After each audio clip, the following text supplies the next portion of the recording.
안녕하십니까. 네, 임도현 형제입니다. 이렇게 말씀을 이렇게 나눌 때 이렇게 보면 항상 성도님들이 많이 계신 곳에서 또 성도님들 얼굴을 보면서 교제를 해서 참 좋았다는 것을 요즘에 다시 한번 느낍니다.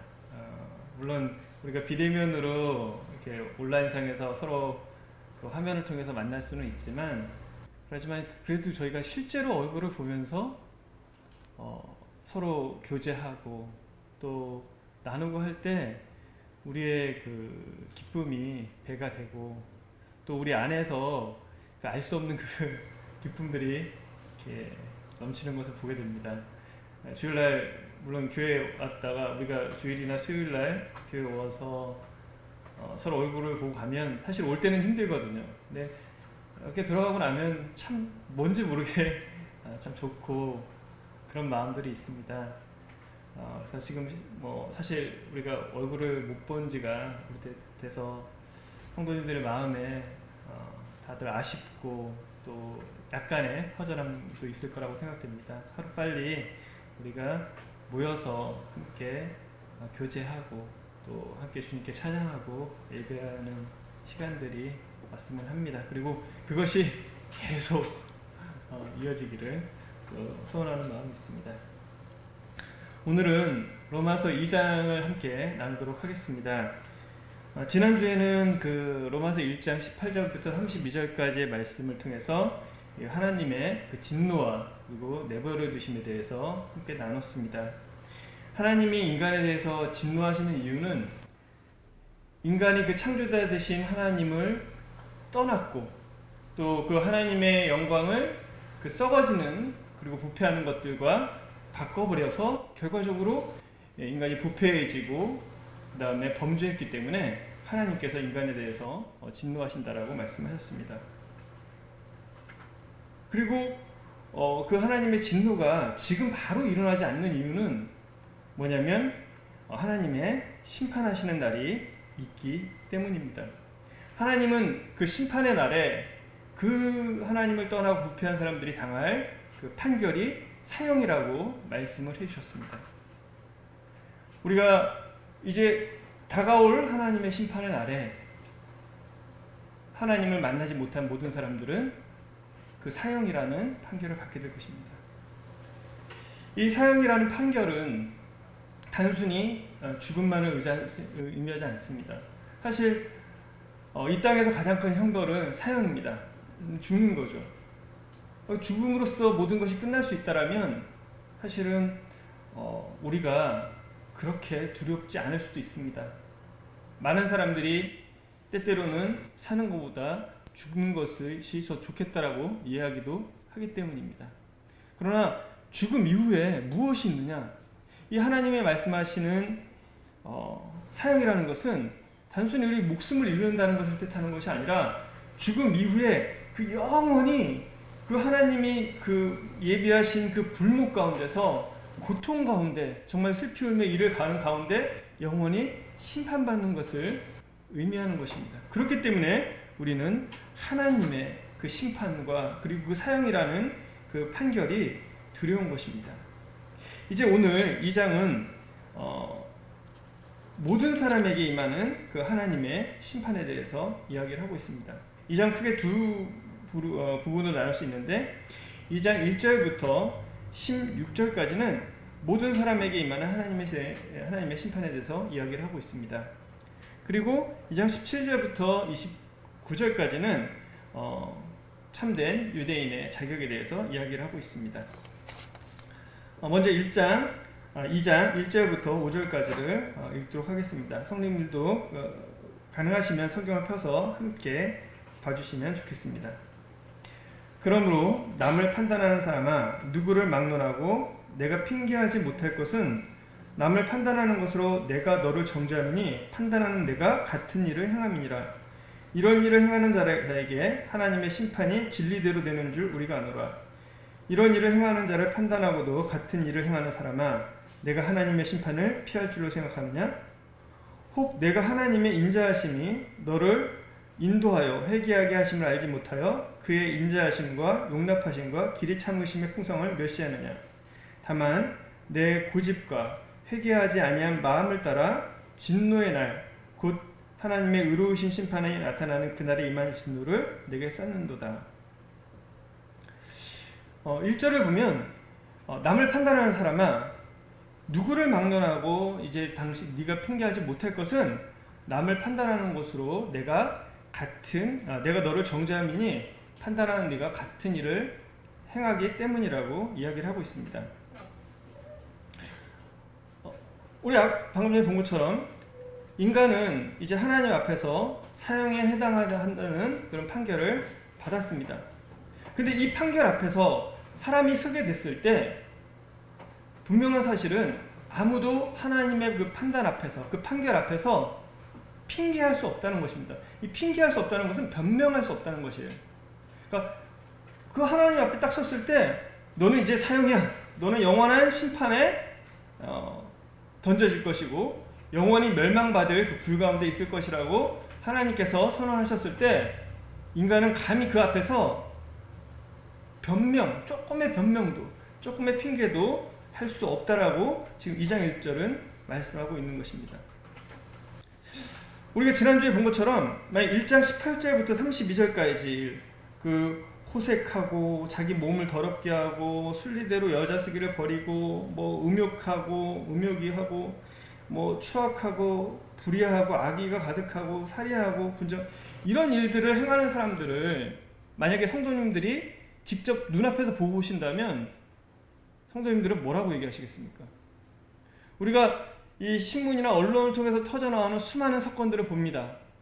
살인사건, 그리고 자식이 부모를 죽이는 사건, 부모가 자식을 죽이는 사건, 뭐 사기를 치는 거, 뭐 온갖 그런 사건들이 터지는 것들을 우리가 보게 됩니다.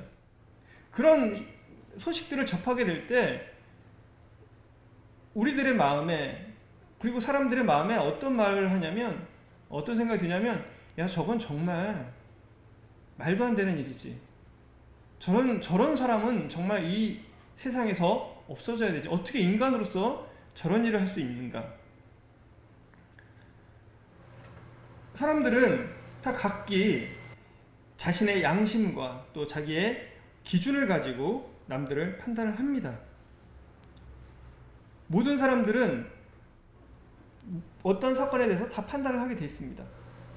그런데 나중에 우리가 지금 아까 말씀드린 우리가 그런 일을 행하는 사람을 보고도 야, 저 사람 정말 저 사람 사형시켜야 돼. 저 사람은 이 세상에 있으면 안 돼. 라고 얘기를 하는 우리가 나중에 주님 앞에 갔을 때 주님께서 그러신다는 거죠. 뭔가 얘기를 하려고 했을 때 너는 안 그랬느냐? 너는 그런 범죄를 저지르지 않았느냐? 우리 그렇게 얘기할 수 있죠. 저는 안 지었는데요. 전 그런 지어본 적이 없습니다.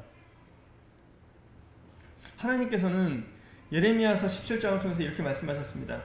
만물보다 거짓되고 부패한 것은 사람의 마음이라. 누가 능히 이를 알려마는 나 여호와는 심장을 살피며 폐부를 시험하고 각각 그 행위와 행실대로 보응한다라고 말씀을 하셨습니다.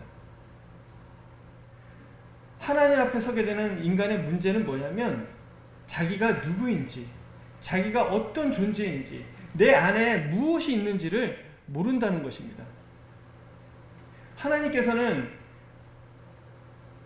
사람의 중심을 보신다라고 이야기를 하셨습니다.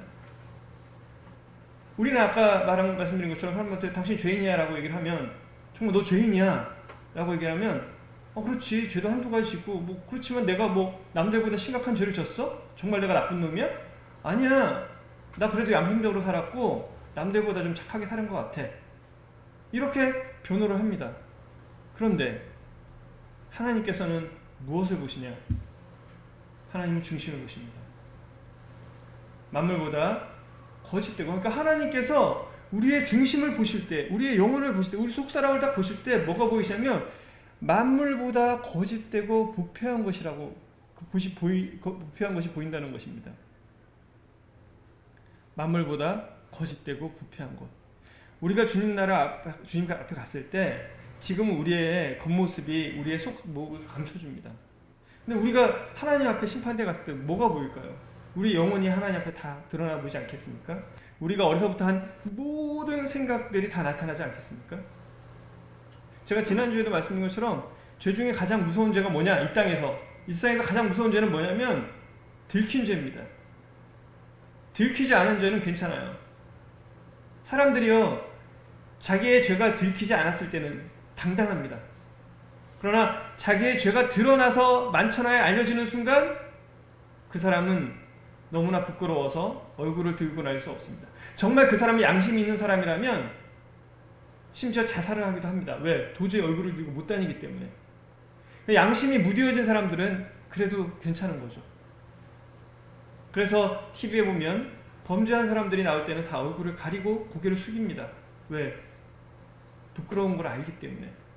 물론 아까 말씀드린 것처럼 정말 그 심한 악한 사람들은, 양심이 무뎌진 사람들은 그 부끄러운 것조차 알지 못합니다. 그러나 우리가 하나님 앞에 갔을 때, 우리의 모든 것이 다 드러났을 때 하나님께서는 그 부분에 대해서 심판하실 것입니다. 만물보다 거짓되고 부패한 우리의 모든 것이 하나님 앞에 정말 다 드러났을 때 우리는 하나님 앞에서 핑계하지 못할 것입니다. 그리고 하나님 말씀하실 것입니다. 뭐냐면 네가 다른 사람들을 판단하지 않았니? 너도 너의 기준을 가지고 판단하는데 하나님은 나의 기준을 가지고 너를 판단하겠다라고 이야기를 하실 것입니다. 왜냐하면 네가 남을 판단하는데 너도 같은 일을 행하기 때문이라고. 이런 일을 행하는 자에게 하나님의 심판이 진리대로 되는 줄을 우리가 알고 있습니다. 우리는 어떻게 이걸 알까요? 성도님들은 누구나 이 과정들을 거치셨을 것입니다. 하나님 앞에서 자기가 누구인지, 내가 어떤 죄인인지를 발견했을 때 우리가 하나님 앞에 나가게 되고 하나님 만나게 되기 때문입니다. 우리는 이 일을 행하는 자를 판단하고도 이런 일을 행하는 자에게 하나님의 심판이 진리되는 대로 되는 줄을 우리가 알고 있습니다. 이런 일을 행하는 자라는 것은 아까 말씀드린 것처럼 그런 같은 일을 행하면서도 마치 자기는 죄인이 아닌 것처럼, 그리고 죄인인 걸 깨닫지 못하고 살아가는 사람들에게 하나님의 심판이 진리대로 될 것이라는 얘기입니다. 이런 일을 행하는 사람이 하나님의 판단을, 심판을 피할 수 있을까요? 피할 수 없습니다. 내가 이런 일을 행하는 다른 사람들은 판단하면서 하나님께서 나를 판단하실 거라는 그런 생각들을 우리는 해야만 합니다. 하나님은 이런 사람에게 심판하시겠다라고 이야기를 하셨습니다. 4절에 보면 왜 하나님께서는 그러면 지금 바로 심판하지 않는가? 아니, 죄를 지을 때 바로바로 처단하면 되지, 바로바로 잡아내면 되지, 왜 하나님은 바로 심판하지 않으시는가? 우리가 세상을 봐도 그렇지 않습니까? 경찰들이 딱 범죄하려는 순간 잡으면 되잖아요. 사실 이 세상에서는 그러기가 불가능합니다. 근데 하나님은 가능하세요. 하나님은 이 사람이 죄를 짓는다고 판단하는 순간, 지으려고 하는 순간 바로 데려갈 수가 있습니다. 바로 중단시킬 수 있습니다. 그러나 하나님은 그렇게 하지 않으십니다. 왜일까요? 왜냐하면 하나님께서는 인자하시기 때문이십니다. 하나님은 은혜로우시고 긍휼이 풍성하신 하나님이시기 때문이십니다. 왜? 왜냐하면 하나님께서는 그 사람이 정말로 지옥에 가는 것이 아니라 정말로 돌이켜서 자기 자신을 발견하고 하나님을 찾고 정말 돌이켜서 회개해서 그리고 하나님 앞에 나와서 하나님과의 좋은 관계를 회복하고 또 영원한 삶을, 하나님과 영원한 교제를 누리기를 원하시기 때문이십니다. 그런데 그런 하나님의 마음을 모르고 마치 하나님이 안 계신 것처럼, 하나님이 어디 계셔? 하나님이 계시다라고 그러면 그 증거를 보여줘봐. 하나님이 계시다 그러면 지금 바로 죄 짓는 사람들 다 없애버려야 되는 거 아니야?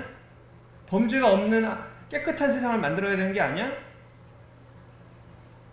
수많은 이야기로 하나님과 논쟁을 하려는 사람들이 있습니다. 하나님은 말씀하십니다. 내가 지금 너를 바로 심판하지 않는 것은 네가 정말 회개하고 돌아와서 나와 교제할 수 있는 기회를 주기 때문이라고 이야기를 하신 것입니다. 그런데 그렇게 안 하는 이유는 뭐냐면 내 고집과 회개하지 않은 마음을 따라 진노의 날 곧 하나님의 의로우신 심판이 나타나시는 그날에 임할 진노를 내게 쌓는다라고 이야기를 하십니다. 사람이 구원받지 못하는 이유는 분명합니다. 자기의 고집과 회개하지 아니하는 마음입니다. 왜 회개하지 않느냐? 두 가지가 있습니다. 첫 번째는 자기가 죄인인 것을 깨닫지 못하기 때문입니다. 두 번째는 하나님의 진노가 얼마나 큰지 모르기 때문입니다. 5절에 나온 것처럼 하나님의 의로우신 심판이 나타나시는 그날에 임할 진노를 내게 쌓는다라는 것입니다. 여러분, 정말 구원받지 않은 여러분들이 살아가면서 하루하루 지날 때마다 여러분들이 행하는 모든 일에 대해서 하나님은 심판하실 것이라는 사실을 잊지 않으시길 바랍니다. 그리고 그것들에 대한 것들이 하나님의 심판날에 판단받기 위해서 차곡차곡 쌓여져 가고 있습니다. 얼마 전에 8월 4일 날이었습니다. 그 레바논의 베이루트라는 곳에서 엄청난 폭발이 있었습니다. 그 질산 암모니아를 쌓아놨어요. 쌓아놨는데 그게 터졌습니다. 한 몇천 톤이 터진 거예요. 그래서 사망자만 뭐 한 200~300명이 되고 부상자는 한 7,000명 정도 된다고 합니다. 이재민만 한 30만 명이 있었습니다. 이재민만. 폭탄이 하나 터져도, 그 쌓아놨던 폭탄이 터져도 정말 감당하기 어려운 일이 일어나는데 그것과 비교할 수 없는 하나님의 진노가 오늘 내게 떨어진다면, 나에게 그 진노가 폭발한다면 나는 어디에 숨을 수 있겠습니까? 저는 정말로 하나님의 진노가 여기 있는 우리 또 서대문 교회 이 서울 안에 있는 모든 사람들에게 터지지 않는, 쌓이지 않는 그런 우리가 됐으면 하는 마음이 있습니다. 하나님께서는 이 심판하실 때 어떤 기준으로 하시냐면 각 사람이 그 행한 대로 보응하십니다. 6절에 보시면 하나님께서 각 사람이 그 행한 대로 보응한다고 했습니다. 하나님은 그 사람의 행한 대로 보응하시는 것입니다. 제가 뭐 주님 나라의 마지막 심판에 대해서 또 영원한 지옥에 대해서 저는 정확하게 알 수는 없습니다. 그러나 분명한 것은 하나님께서 행한 대로 보응하신다고 하신 것입니다. 아마 단계가 있긴 있을 것 같아요. 그러나 그 어느 가장 가벼운 단계로 할지라도 인간이 도저히 잠시도 견딜 수 없는 그러한 고통일 것입니다.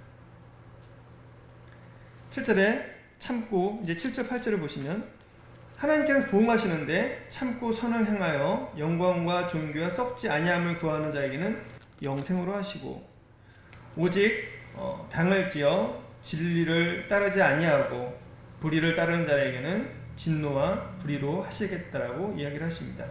그러면서 9절에 악을 행하는 각 사람의 영에는 환난과 공고가 있으리니 먼저는 유대인에게요 그리고 헬라인에게며 선을 행하는 각 사람에게는 영광과 존귀와 평강이 있으리니 먼저는 유대인에게요 그리고 헬라인에게라. 이는 하나님께서 외모로 사람을 취하지 않기 때문이다 라고 얘기를 하고 계십니다. 하나님께서는 각 사람이 행한 대로 심판을 하실 것입니다. 선을 행하는 자에게는 영생으로 하신다라고 이야기를 하셨습니다. 선을 행하여 영광과 존귀와 썩지 아니함을 구하는 자에게는 영생으로 하신다. 우리 인간들 가운데 누가 이처럼 선을 행하고 영광과 존귀와 썩지 아니함을 구하는 자가 있겠습니까? 우리 로마서 1장 24절에 3절에 뭐라고 나왔냐면 썩지 아니할 하나님의 영광을 썩어질 것과 바꾸는 것이 인간이라고 이야기를 하고 있습니다. 사실 인간에게는요 참고 선을 행하며 영광과 존귀와 썩지 아니함을 구하는 능력이 없습니다. 인간으로서는 불가능합니다. 왜냐하면 이것은 하나님을 통해서만 할 수 있는 일이기 때문입니다. 구원받고 하나님을 만나고 그리고 하나님의 자녀가 된 사람만이 이처럼 선을 행하고 영광과 존귀와 썩지 아니함을 구할 수 있을 뿐 아니라 또 당연히 영원한 생명을 받는 것입니다.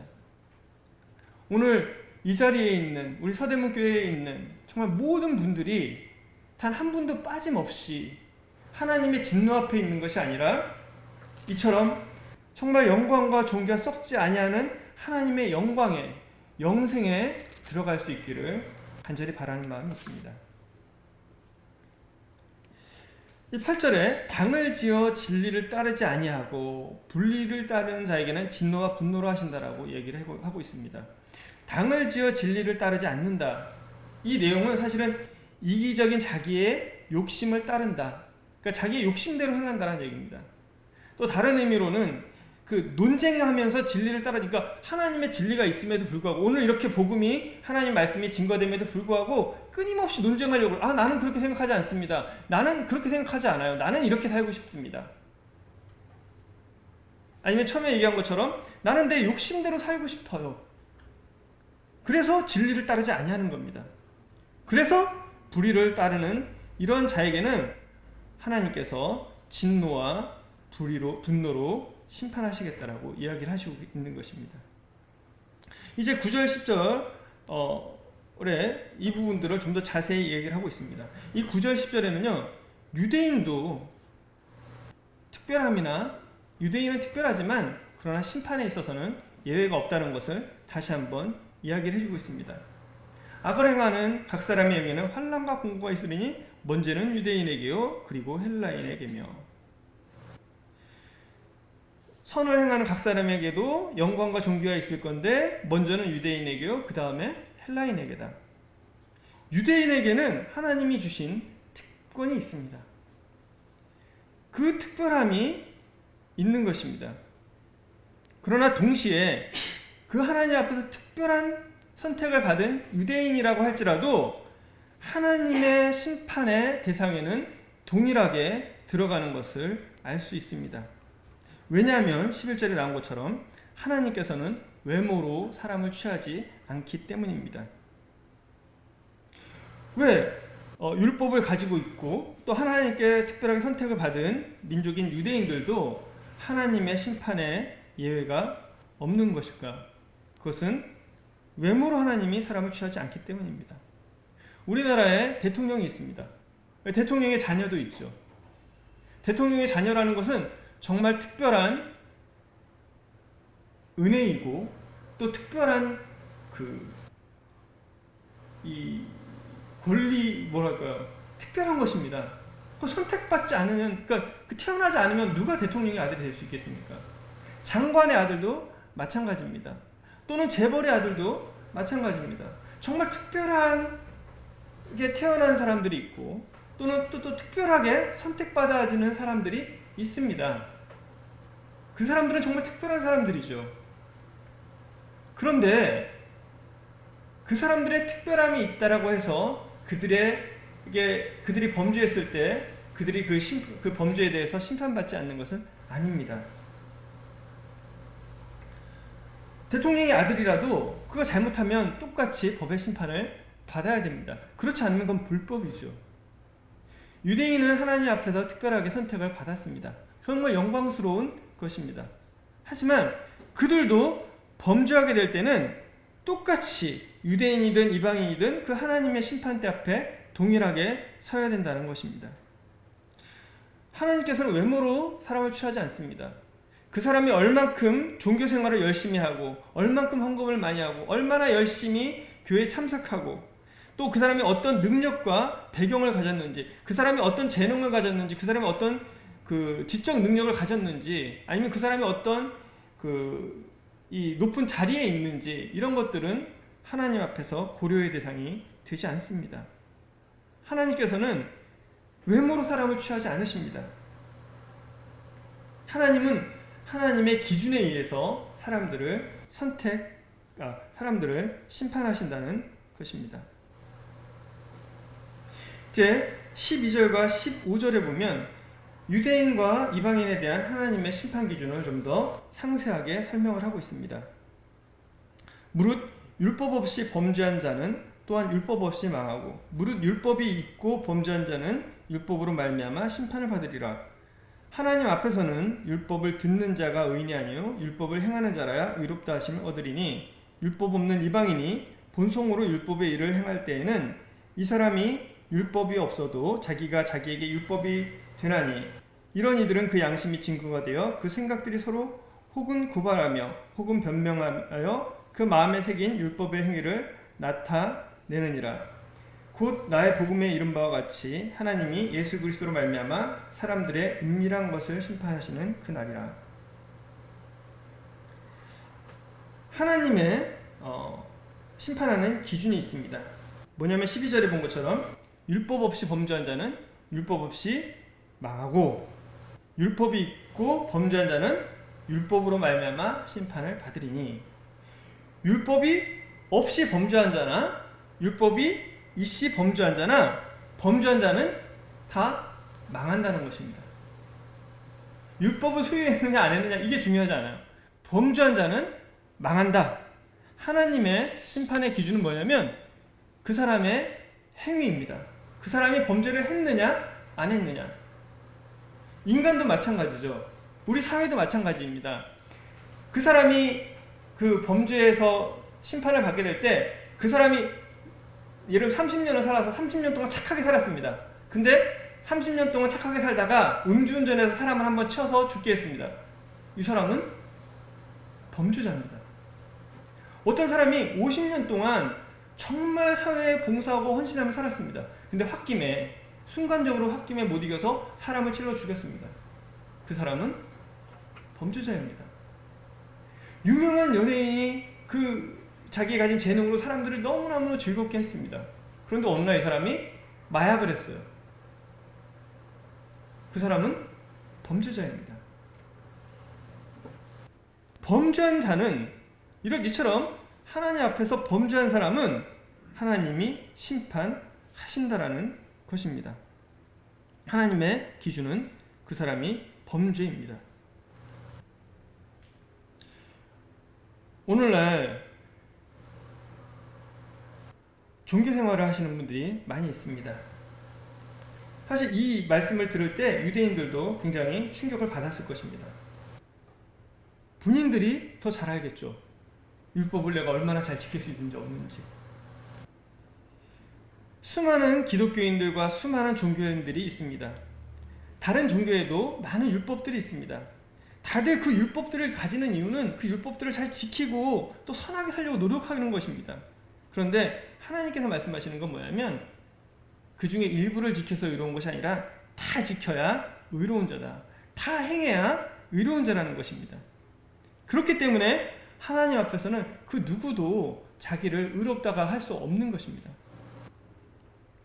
14절에 15절에 보면 율법 없는 사람은 뭐가 기준이 되나요? 뭐가 범죄의 기준이 되나요?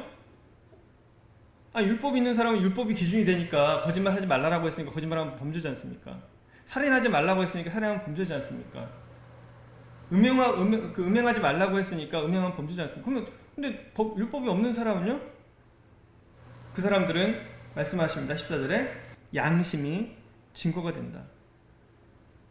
이 양심은 굉장히 독특하신 것입니다. 왜냐하면 이 세상에 사람들이 진화론을 이야기하고 하나님이 없다라고 얘기를 하는 사람들이 가득 차 있지만 사실은 이 세상을 지탱하는 가장 중요한 요소 중에 하나는 양심이기 때문에 그렇습니다. 아니 어떻게 양심이 세상을 지탱하나요? 어떻게 이 양심이 세상을 유지시키나요?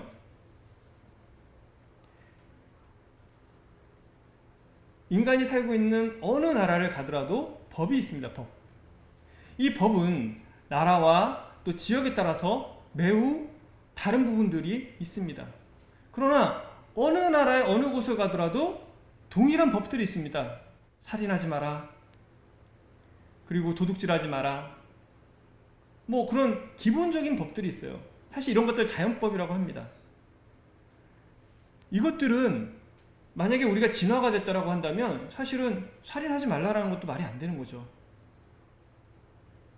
그런데 이 사람들의 양심에 이것들은 인간으로서 기본적으로 지켜야 되는 것들이 있다.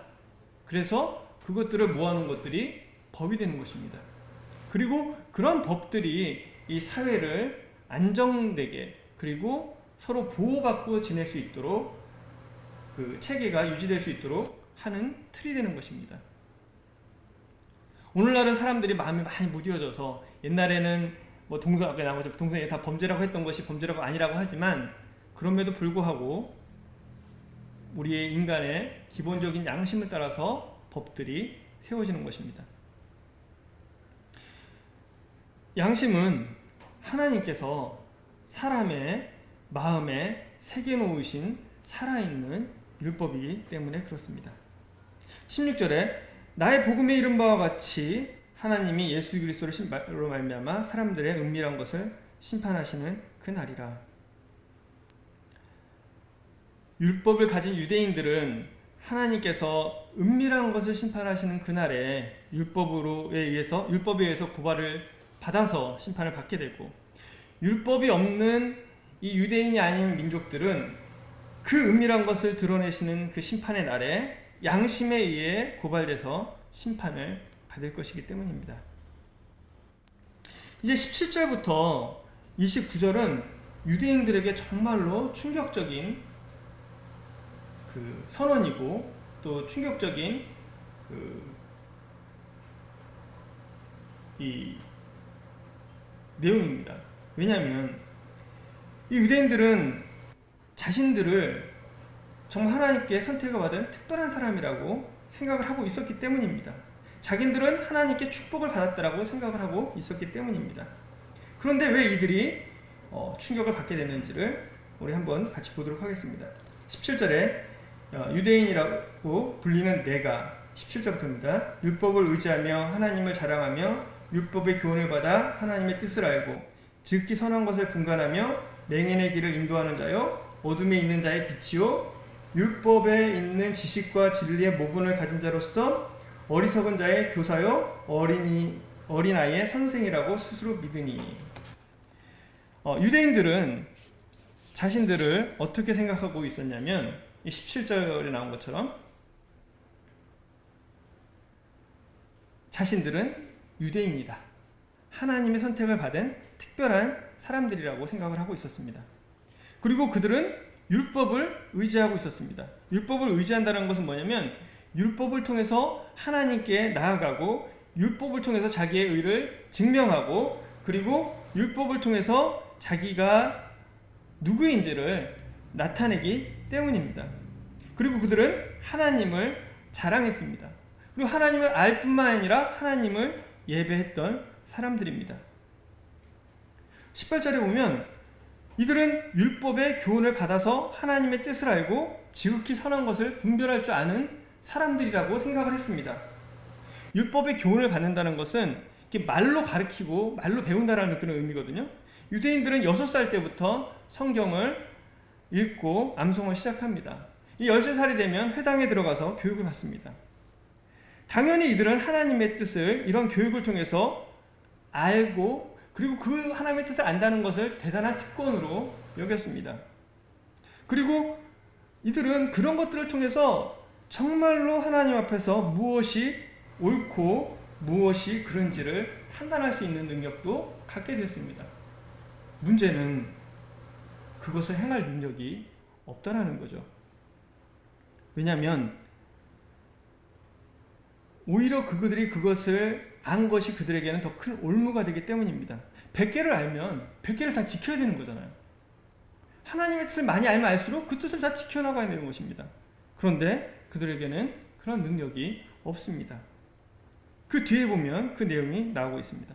이제 19절에는 그들은 맹인의 길을 인도하는 자요 어둠에 있는 자의 빛이라고 이야기를 하고 있습니다. 자신이 당연히 옳은 길을 가고 있고 빛의 길로 걸어가고 있고 또 그렇기 때문에 나만이 아니라 이 맨 어둠 가운데 있는 이 사람들을 이끌어서 정말 옳은 길로 끌고 가야겠다라고 생각을 하고 있는 사람들이었습니다.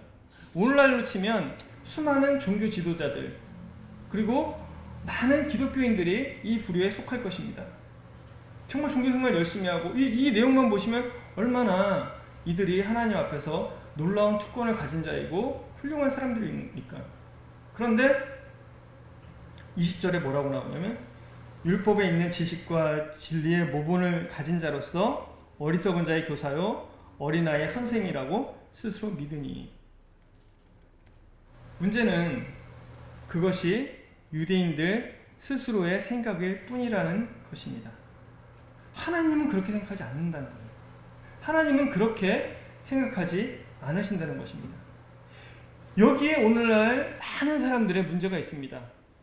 구원받지 못하는 사람들의, 하나님을 만나지 못하는 사람들의 많은 문제가 대부분 여기 있습니다. 스스로는 전 그렇게 죄인이라고 생각하지 않습니다. 전 나름대로 열심히 바르게 살고 있다고 생각합니다. 사도 바울은 유대인들에게 이렇게 얘기를 합니다. 네가 그렇게 생각하고 있는 건 너 혼자의 생각일 뿐이야. 스스로 그렇게 생각하는 거야. 착각이야. 이 이야기를 들었을 때 이들은 얼마나 충격에 빠졌을까요? 하나님을 만나기 위해서는 사실 우리가 복음을 전할 때 이 부분을 깨우쳐줘야 되고, 또 내가 복음을 듣는 입장에서는 이 사실과 맞닥뜨려야 됩니다. 내가 이거 착각하고 살았었네. 내가 좀 착하고 바르고 좀 의롭다고 생각했었는데 하나님은 아니라고 하시는구나. 그건 내 생각이라고 하시는구나.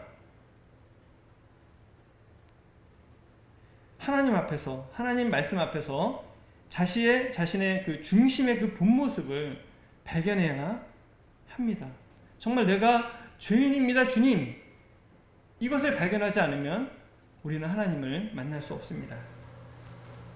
이제 그것에 대한 신뢰를 바울은 차근차근 설명을 해주고 있습니다. 21절부터 24절까지 보도록 하겠습니다. 그러면 다른 사람을 가르치는 내가 내 자신은 가르치지 않냐느냐? 도둑질하지 말라 선포하는 내가 도둑질하느냐? 간음하지 말라 말하는 내가 간음하느냐? 우상을 가증히 여기는 내가 신전 물건을 도둑질하느냐? 율법을 자랑하는 내가 율법을 범함으로 하나님을 욕되게 하느냐? 기록된 바와 같이 하나님의 이름이 너희 때문에 이방인 중에서 모독을 받는도다. 바울은 유대인들에게 대놓고 얘기를 하고 있습니다. 너희들 때문에, 너 때문에 하나님의 이름이 모독을 받는다. 이방인 중에서. 이 얘기가 유대인들에게 얼마나 큰 충격으로 다가왔는지 느껴지나요? 아니, 어려서부터 그 하나님 말씀 외우고 암송하고 하나님 말씀 잘 듣고 열심히 종교생활하고 진짜 하나님 앞에서 이 구원받고 나서도 교회 안에서 이거 율법 지켜야 돼. 왜? 그 하나님 말씀이기 때문에 이게 옳은 거야. 그렇기 때문에 이방인들도 구원받았다 하더라도 이걸 지켜야 되라고 얘기하는 이 사람들에게 그런 유대인들에게 너네 때문에 하나님의 이름이 욕먹고 있다고 라고 지금 바울은 이야기를 하고 있습니다. 왜냐하면 그들의 어떤 민족적인 배경이나 가문이나, 이건 그들만이 맞아, 우리도 마찬가지입니다. 우리의 어떤 배경이나 가문이나 뭐 종교활동이나 또 성경과 하나님에 대한 어떤 지식이나 이런 것들이 중심에서부터 그 사람들을 변화시킬 수 없기 때문입니다. 중심에서부터 그 사람들을 구원받게 할 수 없기 때문이고 그 사람들을 변화시킬 수 없기 때문에, 이 중심에서부터 하나님을 만나서 구원받지 않으면, 정말 하나님의 사람이 되지 않으면 종교생활을 열심히 할 수는 있지만 그 중심에 여전히 죄가 있는 것이고 그 죄 때문에 하나님의 이름이 모욕당한다라고 바울은 이야기를 하고 있습니다. 다른 사람을 가르치는 내가 너 자신을 가르치지 않느냐? 도둑질하지 말라고 선포하면서 너는 도둑질하느냐? 이 유대인들이 열심히 하나님을 가르쳤습니다. 말로 가르쳤습니다. 그러나 삶으로는 가르치지 않은 것 같습니다. 사실 그럴 수 있는 능력이 없기 때문입니다. 옳은 것을 알고 가르치는 것과 행하는 것은 다른 문제입니다. 만약에 그렇다 그러면 윤리교사님이라든지 하여튼 이런 도덕을 가르치는 이런 사람들은 정말 성인이 다 될 수 있을 거예요. 그러나 그럴 수 없습니다. 왜? 옳은 것과 그리고 그것을 행하는 것은 다른 것이기 때문입니다. 유대인들이 이런 말씀을 잘 지켰지만 실제로 자기의 경제생활이나 이런 수많은 그런 부분에 있어서는 이런 것들을 알게 모르게 속여서 생활했던 것들을 사도 바울은 너무나 잘 알고 있습니다. 왜? 본인이 유대인이었기 때문에, 본인이 그러한 삶을 살았기 때문에. 그리고 그런 바울은 또 얘기합니다. 간음하지 말라고 하는 네가 간음을 하고 있다. 우상을 가지고 여기는 내가 또한 헌전 물건을 도둑질하고 있다.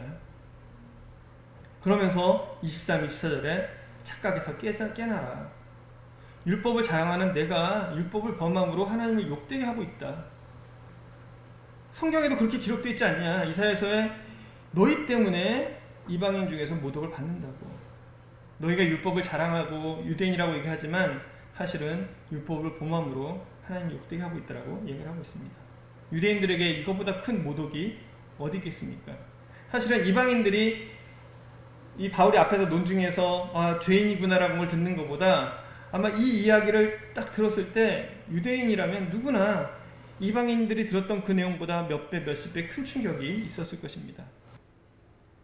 오늘날 많은 종교인들에게 이보다 더 큰 도전이 어디 있겠습니까? 우리 가운데 정말 나는 구원은 받지 못했지만 난 내가 죄인인 걸 모르겠다. 난 내가 진짜 열심히 살고 있다. 나 열심히 그래도 부끄럽지 않게 잘하고 있어. 그런데 오늘 많이 듣죠. 너 같은 사람 때문에 하나님이 욕먹는다라고 이렇게 하면 여기 있는 분들 누구나 다 분노하실 거예요. 근데 오늘 아까 말씀하신 것처럼 기독교가 수도 없이 욕을 먹고 있습니다. 정말 기독교가 요즘처럼 욕을 많이 먹는 시대가 없었던 것 같습니다. 근데 이 기독교인들 얘기를 해보면 다 그게 문제라고 해요. 그럼 다 문제지. 근데 그 중에서 딱 가서 그거 당신 때문에 그래요. 당신 때문에 욕먹는 거예요. 이렇게 한다라고 하면 아마 가만히 있으실 분들이 많지 않으실 거예요. 다들 남의 때문이지 자기 때문이라고 생각하지 않습니다. 그러나 바울은 대놓고 얘기합니다. 너 때문이야. 왜? 나중에 지나고 보니까 나 때문에 하나님의 이름이 욕먹었고 내가 잘못했기 때문에 내가 예수님을 핍박했었구나라는 걸 누구보다 알았기 때문입니다. 바로 나 때문인 것입니다. 25절부터 29절에 보면 그러면서 바울은 그러면 율법을 가진 게 뭐냐? 정말 참된 유대인이라는 게 뭐냐? 어떻게 해야 하나님 앞에서 의로운 거냐? 이런 얘기를 설명을 하고 있습니다. 25절부터 29절까지를 읽어보겠습니다. 내가 율법을 행하면 할례가 유익하나 만일 율법을 범하면 내 할례가 무할례가 되느니라. 그런즉 무할례자가 율법의 규례를 지키면 그 무할례를 할례와 같이 여길 것이 아니냐. 또한 본래 무할례자가 율법을 온전히 지키면 율법 조문과 할례를 가지고 율법을 범하는 너를 정죄하지 아니하겠느냐. 무릇 표면적 유대인이 유대인이 아니요 표면적 육신의 할례가 할례가 아니니라. 오직 이면적 유대인이 유대인이며 할례는 마음에 할지니 영에 있고 율법 조문에 있지 아니한 것이라. 그 칭찬이 사람에게서가 아니요 다만 하나님에게서니라.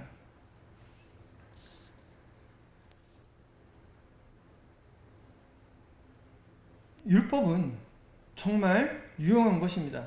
율법을 우리가 다 행한다면 할례는 정말 유용한 것이라고 얘기를 말씀하고 계십니다.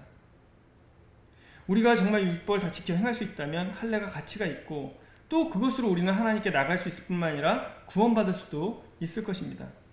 그러나 그렇지 못한다고 하면 종교생활은 정말 아무런 의미가 없어지는 것입니다. 26절에서부터 29절까지 보면 정말 그래서 우리가 그리스도가 필요하구나. 왜 우리에게 예수님이 필요한지를 이야기를 하고 있습니다. 할례가 없더라도 율법을 지키면 하나님께서는 하나님께 선택받은 완전한 자로 우리를 여기실 거예요.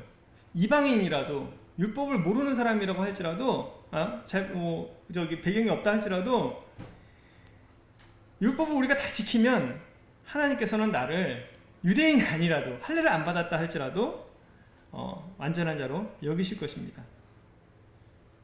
우리 가운데 나는 이렇게 완전한 자야 라고 얘기할 수 있는 분이 있을까요? 네, 있습니다. 저는 그렇게 당당하게 말할 수 있습니다. 왜냐? 저는 사실은 율법을 조금 더 지킬 수 없는 사람이지만 그리스도로 인해서 저는 이면적인 유대인이 됐습니다. 그리고 저는 마음에 할례를 받은 자가 됐습니다. 그리스도가 아니라면 저는 이 유대인보다 훨씬 못하겠죠. 유대인들은 그래도 저보다 선하게 살지 않았겠습니까? 저보다 더 바르게 살지 않았겠습니까? 유대인과 저를 인간적으로 비교를 해본다면 유대인에는 이만큼이고 저는 진짜 땅바닥에도 못 미칠 것 같아요. 왜 하나님 말씀 모르고 수없이 더 많이 범죄했을 거 아닙니까? 정말 유대인 보기에는 제가 얼마나 어리석고 정말 쟤 하나님 뜻도 모르고 사네, 좀 가르쳐주고 하나님 앞에 좀 인도해, 이렇게 생각하지 않겠습니까? 그런데 어떻게 제가 감히 이 자리에서 그렇게 이야기를 할 수 있겠습니까? 나는 이면적인 유대인입니다. 어떻게 제가 그렇게 얘기할 수 있겠습니까? 주님 때문에 그렇습니다.